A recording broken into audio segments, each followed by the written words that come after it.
So, Doc, people listen to us for nonsense, and we give it to them in spades. Nonsense, nonsense, nonsense. Some would even say, on our best days, malarkey. Braves, defending champs. Boy, it sure would be a shame if there was no season next year and we were just still the defending champs. Also, this guy that got hit, how old was he? 46. What a loser, just sissy man. You just got punched in the face by a 90-year-old man? Come on, dude. I'll bet Doc is like the Sinbad of Ames, Iowa. Oh, because people, I didn't realize, I thought it was just a Doc thing with the corn jokes. Iowa people love corn jokes. Well, you know what they say, knee high by July, baby. I don't know. I mean, I'm sure that's killing in the Midwest right now. I'm sure when that hits their ears, they're like, that Doc, he gets us. Doc, what do I love more than anything? That's right, an angry football team. I prefer to think of Warsaw as like a battle of who's the best saw, right? So you have like a sawzall, you have a skill saw, you have a hacksaw, handsaw. It's just a battle of saws till the death. Welcome to the Spaghetti Junction Boys podcast, coming to you from beautiful Atlanta, Georgia. As always, I am William Hildebrand, joined by the incomparable Doc Jacobson. Before we get things started here, we want to thank our friends over at Manscaped. Support for the Spaghetti Junction Boys podcast is brought to you by Manscaped, who's the best in men's below-the-waist grooming. Manscaped offers precision-engineered tools for your family jewels. Manscaped's Performance Package is the ultimate men's hygiene bundle. Join over 4 million men worldwide who trust Manscaped with this exclusive offer for you. 20% off and free worldwide shipping with the code SJB Atlanta at manscaped.com. With my math correct, that's 1 million balls. We were sent packages from Manscaped for our packages. Included in there was the one, the only Lawnmower 4.0. This trimmer is the future of grooming and features a cutting-edge ceramic blade to reduce grooming accidents thanks to their advanced skin-safe technology. The Lawnmower 4.0 is waterproof and also has a 400K LED spotlight in case you need a more precise shave. Say hello to a cleaner, fresher shave with Manscaped. Doc, I don't know if you just started going through a tunnel in the middle of that read. So if anyone noticed me stopping and pausing for a while, I didn't know if Doc finally was pursuing his dream of going live from a tornado. Oh, almost. No, that was a weird on both ends. I heard some echoing as well. I don't know what was going on there. We'll have to get the interns on it. What? Do we have a ghost? There might be a ghost. Ooh, paranormal activity. I have been watching a lot of paranormal activity shows lately. It's kind of been a guilty pleasure of mine. Ghost Adventures on Travel Channel. Oh, yeah.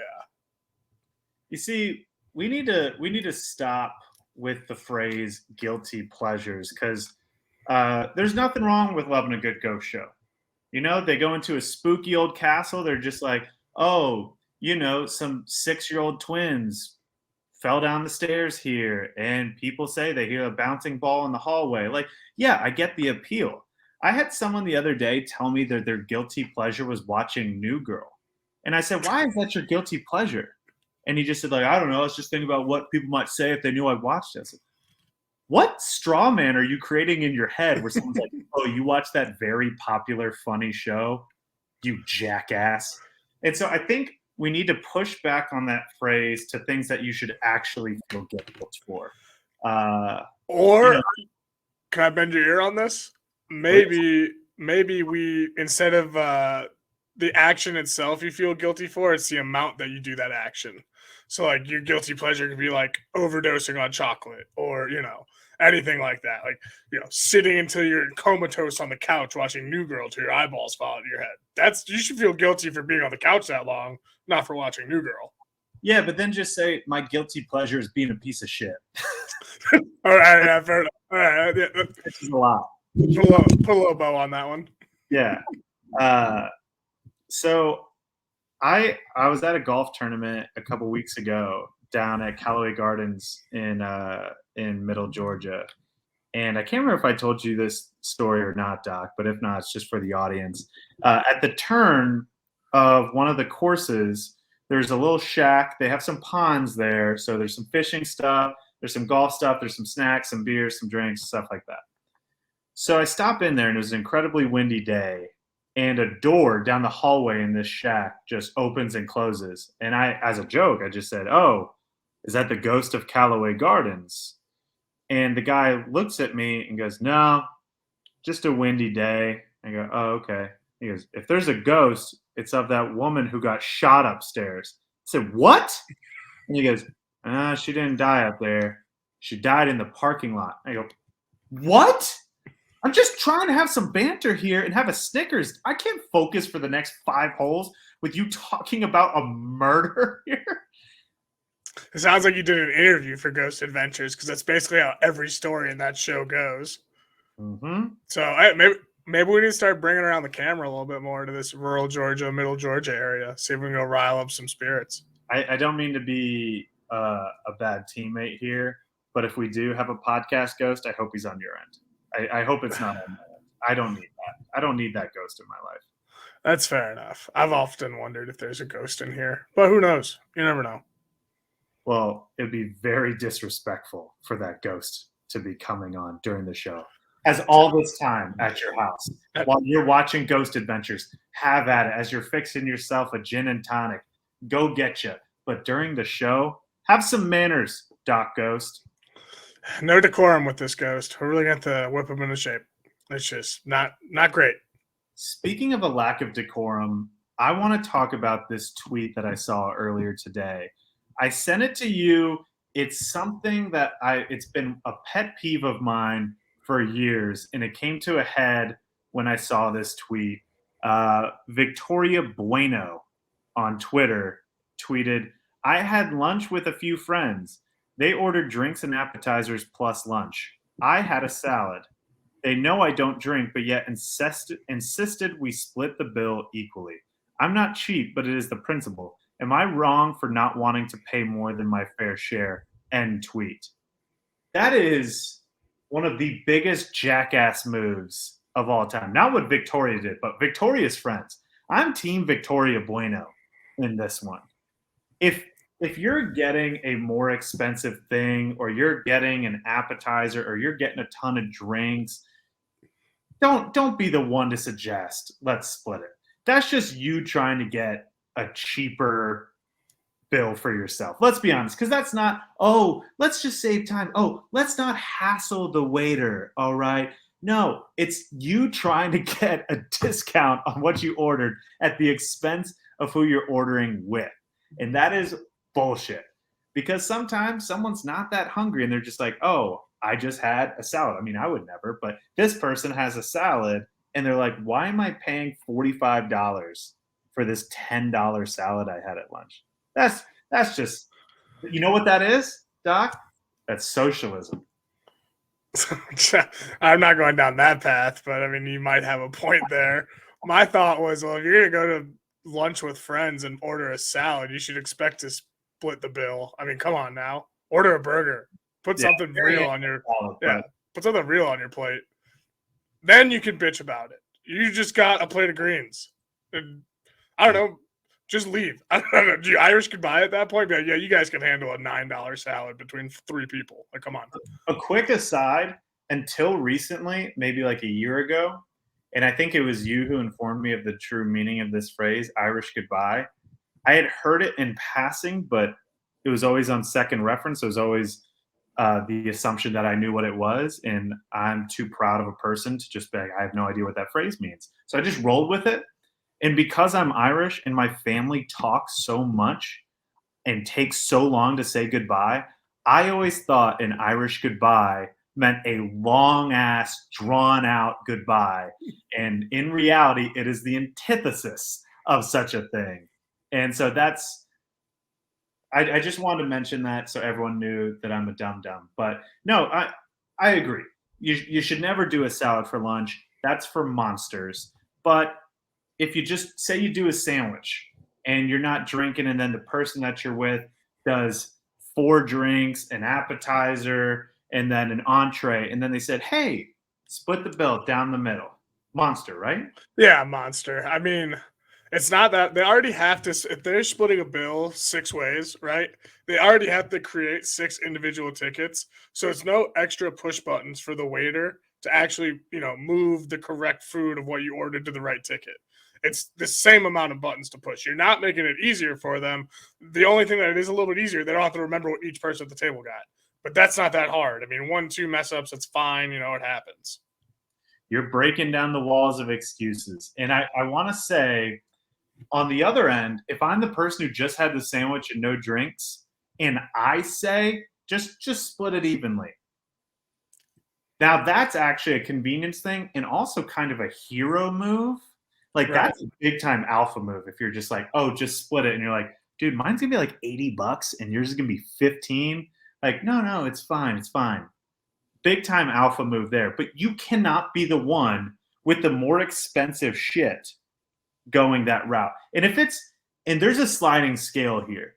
If what you get is $20 and what I get is $15, who cares? That's no big deal. Yeah. But if you're getting to a point where yours is 15 and mine's 40, mine's $50, then I'm an asshole if I make this ask. The drinks is what makes it different. If this was like, we take the drinks out of it, you ordered a meal and somebody else ordered a meal and an appetizer, I have no problem sitting at a table being like, yeah, I'm probably going to have to split that. So let me have like a bite of it at least. Even if I don't take a bite, probably have to split that.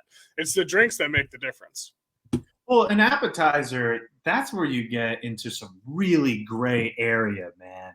Because, some people order an appetizer with a group with the intent to share, which then you should really be like, hey, if I get some queso, is everyone going to have some queso? Are y'all all in for queso? Like, because if you just go queso and then you make the impetus of, oh, everyone's going to have this, but then other people don't want it.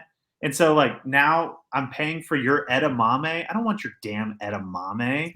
That's true. It does depend on the appetizer. If somebody ordered edamame at a table, they get that shit out of here. And also, sometimes I order, like, if I'm at a Chinese or Thai restaurant and I just want crab rangoon, I want that shit for me, man. I'm not ordering that so I can have one, you can have one, you can have one. No, I want that for me. But you look like an asshole if you order that and you're like, oh, just to be clear, this is mine.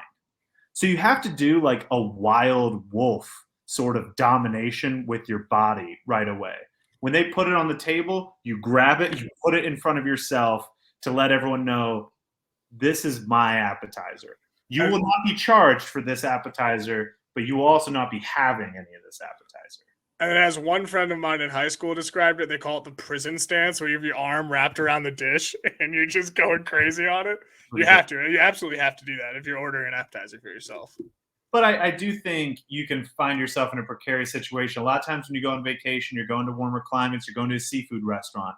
Someone may get themselves a fish and chips, $18. Someone else may get themselves, a surf and turf for $60. I think even then, without drinks being involved, you're still getting into some dicey grounds. Let's just set a new precedent. Waiters and waitresses get ready to start splitting bills per what everybody orders. No more splitting checks. It's that simple. We just saved the world a lot of headaches. It's just if the price gets too different, then you have to let the person who got the less expensive bill be the one to say, let's split it. And if the waiter answers, oh, just split evenly, they have to be the one to answer. You don't jump in. That is not your place. Not your place.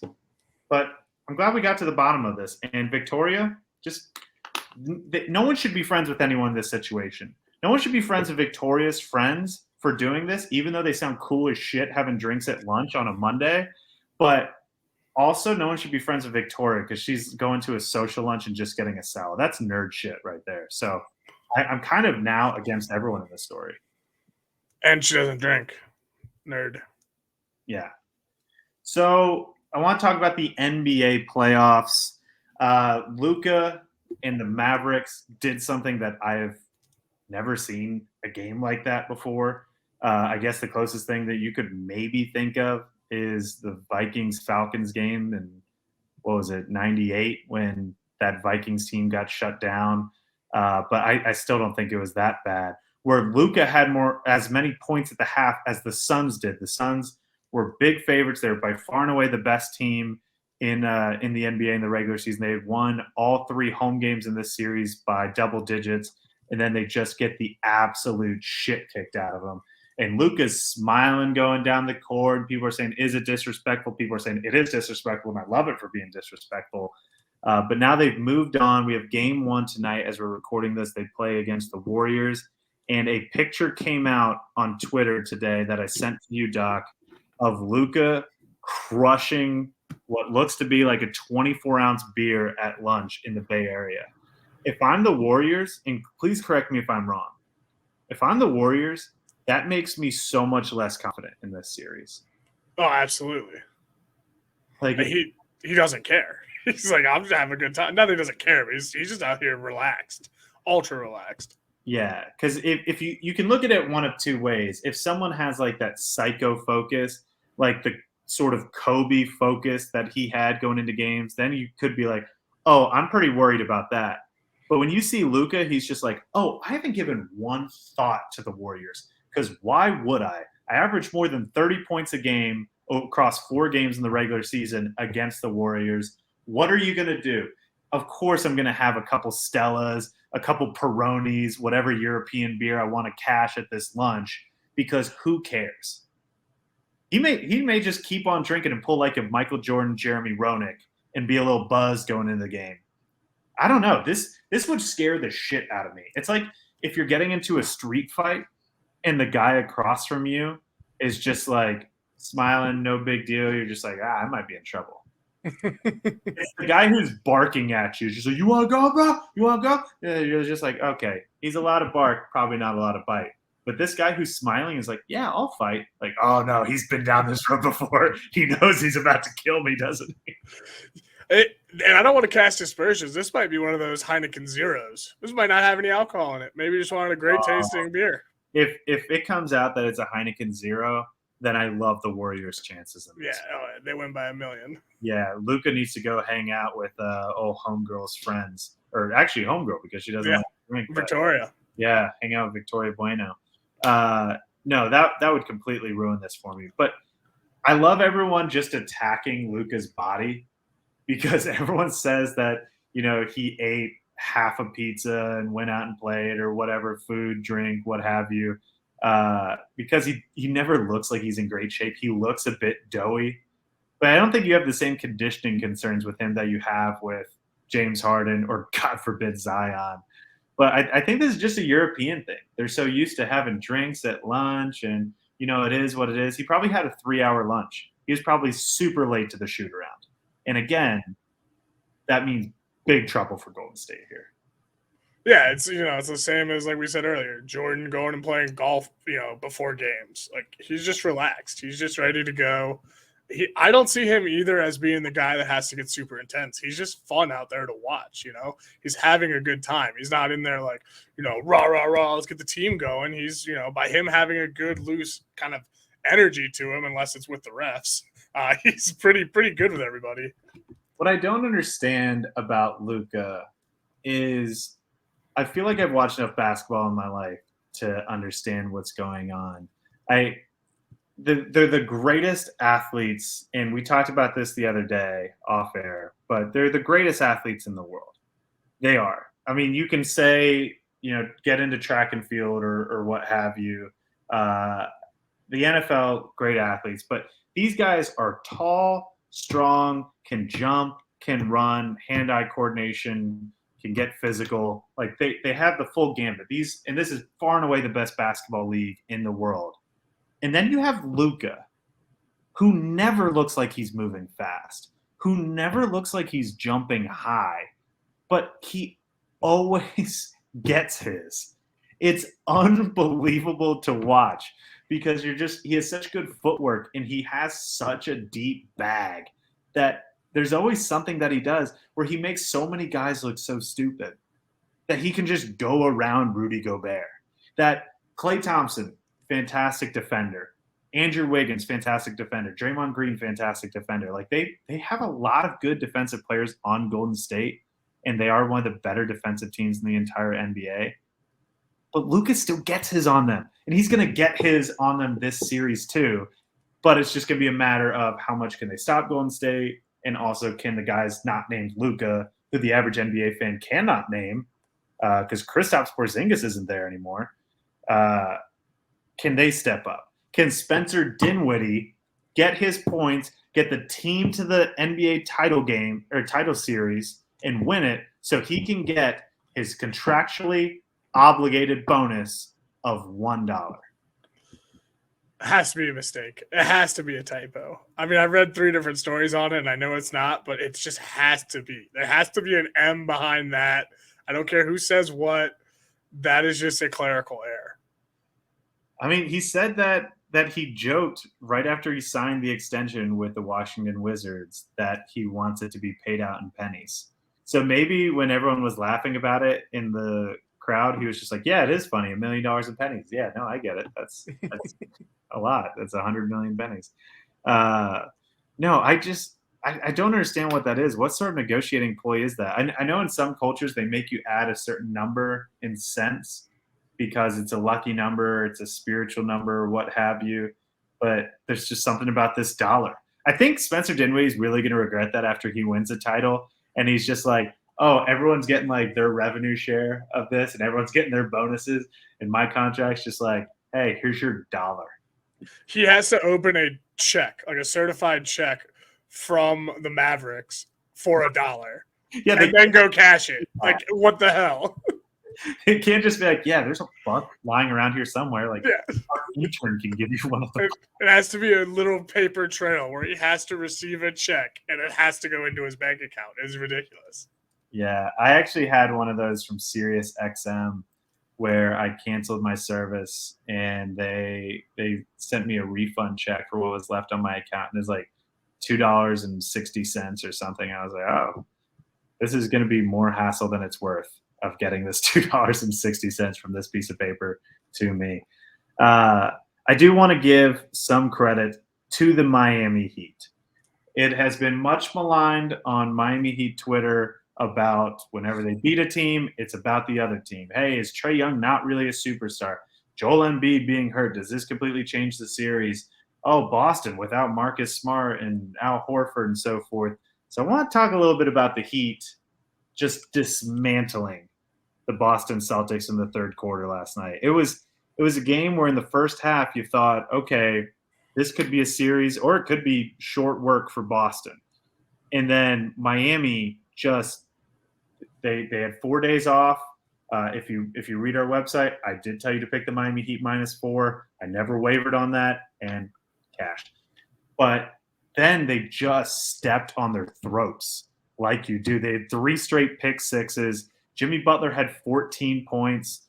The Celtics made 2 field goals total. When they decide to give you that death grip defensive lineup, and they have so many dudes on that team up and down who can defend, it's just tough.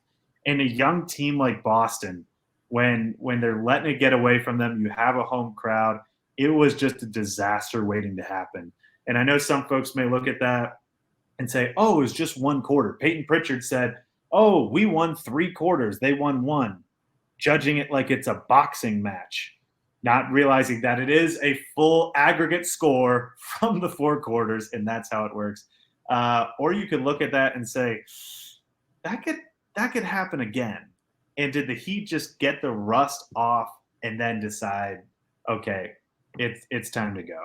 Did the Heat find their way into a rhythm while the Celtics just relayed their rhythm from Sunday into Tuesday and kept it going? It remains to be seen, but I think you'd be hard-pressed to not say these are the 2 best teams in the East. You can say all you want about the Western Conference and how that's gone, but these 2 teams, 1 and 2, and they look like 1 and 2. Yeah, I mean, if we want to go inside basketball, I got to throw the Bucks in there. I know the Celtics just won. They took them to Game 7.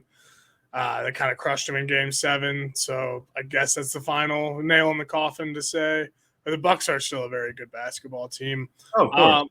I think you guys got them. I just don't see Boston making it past this. Knock on wood. I don't want to jinx anybody, but I like Miami's matchup overall, position to position to position, throughout the bench and everything that they have with Boston right now.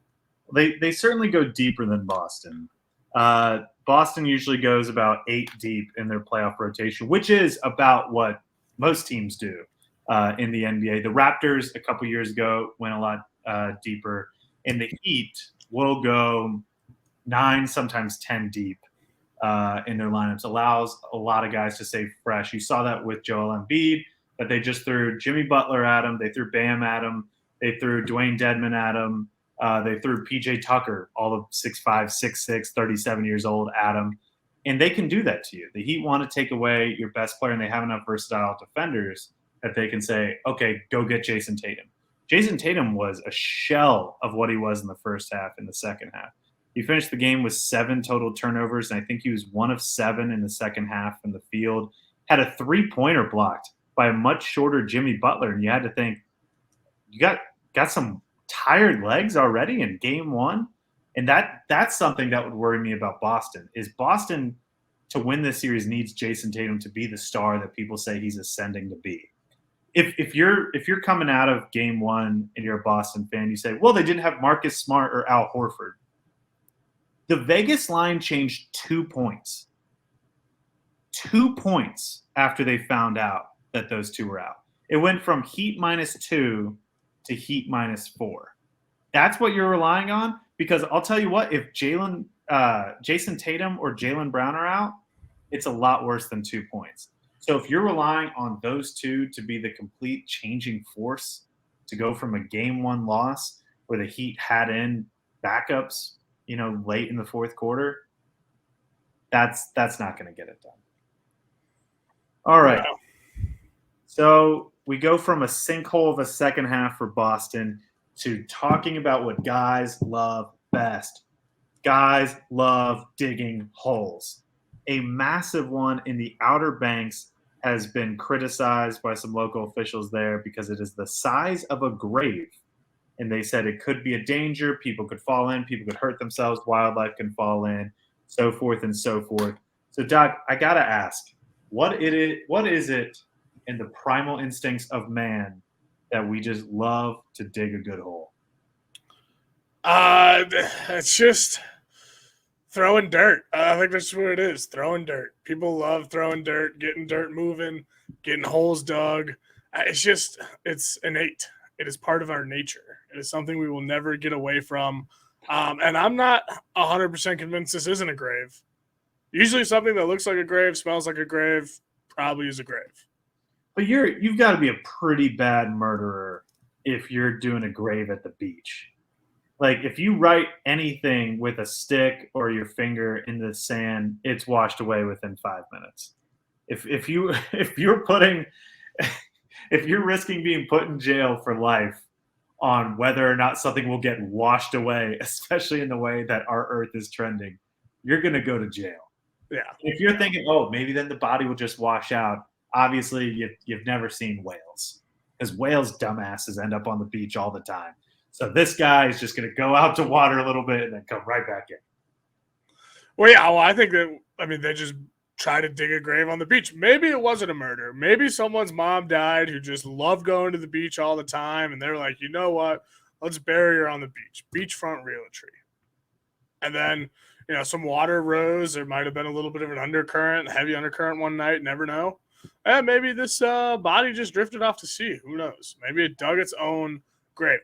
What I'm trying to get at here is terrifying. I just want to talk about dudes digging holes, and now we're talking about corpses in the water.